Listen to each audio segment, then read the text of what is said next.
Salut, c'est Eddy de Conception Vidéo. Aujourd'hui, j'aimerais vous donner un petit conseil, ce qu'on appelle le format MP4. Alors, vous enregistrez une vidéo et vous allez la mettre sur Internet, c'est du format MP4. Alors, les gens, qui veulent un petit peu faire de la vidéo ou prétendent, je vais dire, vous enseigner de la vidéo, vont vous dire, oui, c'est du MP4, H264, histoire de dire, on est un expert, dans la vidéo. L'extension MP4, c'est juste l'extension du fichier. C'est-à-dire que c'est comme un fichier Word, vous avez l'extension .doc. Ou un fichier Excel, vous avez l'extension .xls.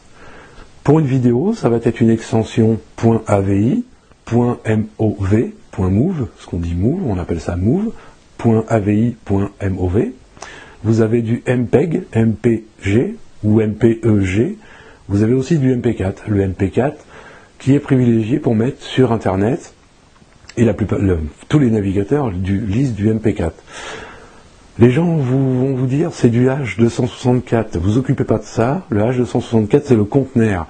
C'est-à-dire c'est la compression. Quand vous allez sortir votre film du logiciel de montage, vous allez le sortir en H264.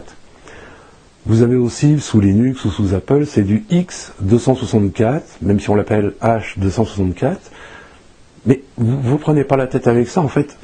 Si vous faites une vidéo dans un logiciel de montage, vous sortez votre vidéo, même si c'est en AVI, même si c'est en MOV, peu importe le format que vous sortez de votre vidéo, peu importe le format même de sortie de votre caméra, vous enregistrez votre caméra, vous enregistrez un film, vous avez une extension de fichier, dans un logiciel de conversion gratuit, comme je disais, avec Free Studio ou alors avec Kigo Converter, automatiquement vous choisissez le format MP4, l'extension MP4, il va vous donner un format de vidéo, vous prenez le plus grand format, vous gardez l'original de votre vidéo que vous avez sorti de votre appareil photo ou vidéo ou caméra ou smartphone, et vous réencodez en MP4. Lui il s'occupe de tout, et vous mettez ça sur Internet, et ça marche très bien.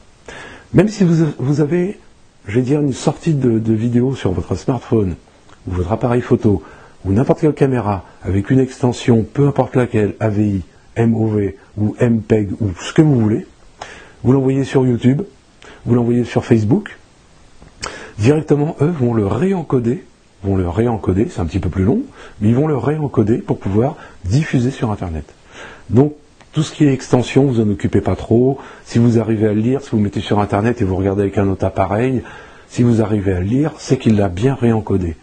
Pour faire un test, vous mettez une vidéo sur Internet, sur YouTube par exemple, et vous prenez votre smartphone, peu importe si c'est un Apple ou si c'est un Android, vous regardez la vidéo, si la vidéo se lit, c'est que votre vidéo est bien pour Internet, est bien pour les mobiles, et ça convient très bien. Si elle se lit, si elle se charge rapidement, vous en occupez pas, continuez à faire des vidéos comme ça. On se retrouve dans une prochaine vidéo pour des conseils, avoir des conseils, de plus en plus de conseils. N'hésitez pas à partager ces vidéos si elles vous plaisent, partagez avec vos amis ou partagez comme vous voulez. N'hésitez pas. À bientôt.